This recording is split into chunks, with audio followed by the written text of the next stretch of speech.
इस वक्त हम केबल कार में हैं। जैसा कि हमारे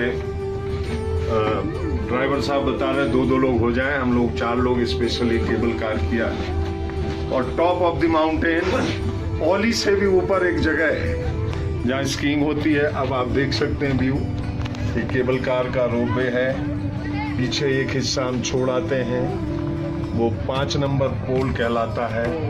उसके ऊपर हम 8, 9, 10 जगह तक जा रहे हैं। ये आप पीछे देख सकते हैं केबल कार। ये यहाँ वाटर आइस स्कीइंग होती है। ये वो पर्वत श्रृंखलाएं हैं, आप देख सकते हैं सारे। यहाँ पे उस तरफ आप केदारनाथ है, उसके आगे भी कई ऐसे हमारे तीर्थ स्थल हैं जो यहाँ से साफ दिखते हैं। पीछे ऐसी मान्यता है कि हनुमान जी यहीं से वो पर्वत श्रृंखला लेके गए थे, पूरा पर्वत यहाँ से उठा के ले गए थे, ऐसी यहाँ से मान्यता है। ये वो हिस्सा है हिमालय का।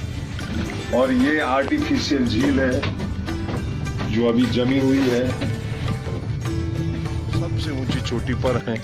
पीछे चारों तरफ पर्वत श्रृंखलाएं दिख रही हैं। और ये आप हमारे पीछे देख सकेंगे, ये स्कीइंग ग्राउंड है जहाँ पे मैं खड़ा हूँ। आइस स्कीइंग यहीं पे होती है जो उत्तराखंड में ओली में, इसी के नाम से जाना जाता है ओली। यहाँ पे स्कीइंग के लिए दुनिया भर से लोग आते हैं। गुलमर्ग के बाद दूसरी एक ऐसी जगह है जहाँ स्कीइंग अच्छे से होती है, ये आप देख सकते हैं।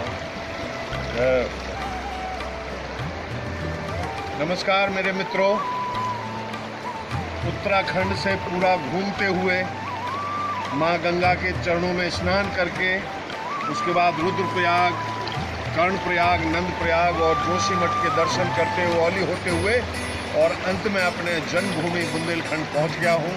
ये हमारी बेतवा रिवर है, बेतवा नदी। नमस्कार।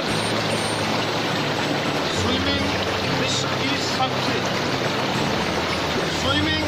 की सबसे उम्दा और सबसे अच्छी एक्सरसाइज है। आपने दुनिया में देखा होगा कि जितने भी तैराक होते हैं वो लॉन्ग लाइफ होती है, फिट होते हैं और स्वस्थ रहते हैं। आप लोगों से निवेदन करना चाहता हूँ कि जहाँ भी हो कोशिश करें आप लोग स्विमिंग करें, और खासतौर से यंग बच्चों को। हमारे ये बच्चे अपने आप तैराकी सीख गए, लेकिन बेसिक तरीका ये है स्विमिंग का कि ऐसी जगह चुनें जो ज़्यादा गहरी ना हो, वहाँ पर पहले स्विमिंग सीखें।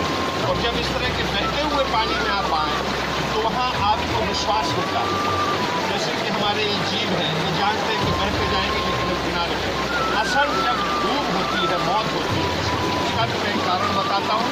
वो मौत इसलिए होती है कि वो डर होता है, खौफ होता है। जैसे कहते हैं कि सांप में जहर नहीं होता है, मुश्किल से 5% सांपों में जहर है, लेकिन डर से कई हमारे जिनको अज्ञानता है या जो नहीं जानते हैं तो उससे मर जाते हैं। इसी तरह स्विमिंग का एक उदाहरण नहीं देना चाहता हूँ, लेकिन बेसिक तरीका ये है कि आप जब गहराई में हो तो विश्वास के साथ अब धीरे धीरे तैरिए।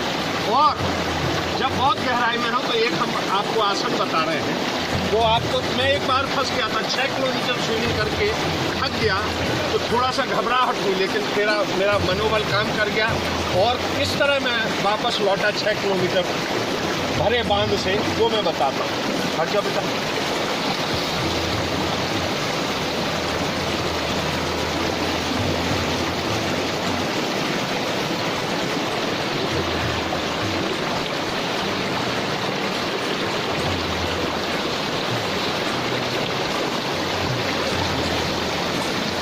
अक्सर होता ये है कि जब हम हाथ पैर थक जाते हैं और किसी गहराई में हो तो आदमी डर जाता है कि अब क्या करें। होना कुछ नहीं है, ये फ्लोटिंग जो हमने दिखाई है, इस फ्लोटिंग पर रहिए, आनंद लीजिए और जैसी थकान कम हो फिर स्लो स्विमिंग करके आप अपने वापसी पे जाएं, अपनी मंजिल पे जाएं।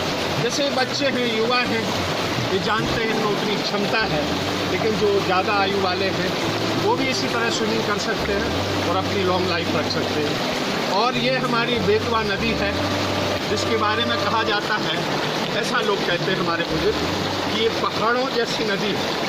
हमारे बुंदेलखंड में ये वरदान है हमारे लिए कि इसका पानी कंचन है और पत्थर ही पत्थर है, जहाँ से शुरू होती है पूरे मार्ग में पत्थर होते हैं, इसलिए इनको पहाड़ों जैसी नदी कहते हैं। इसका पानी कंचन है, आनंददायी है, खूब स्वर्गीय आनंद लो आप यहाँ पे।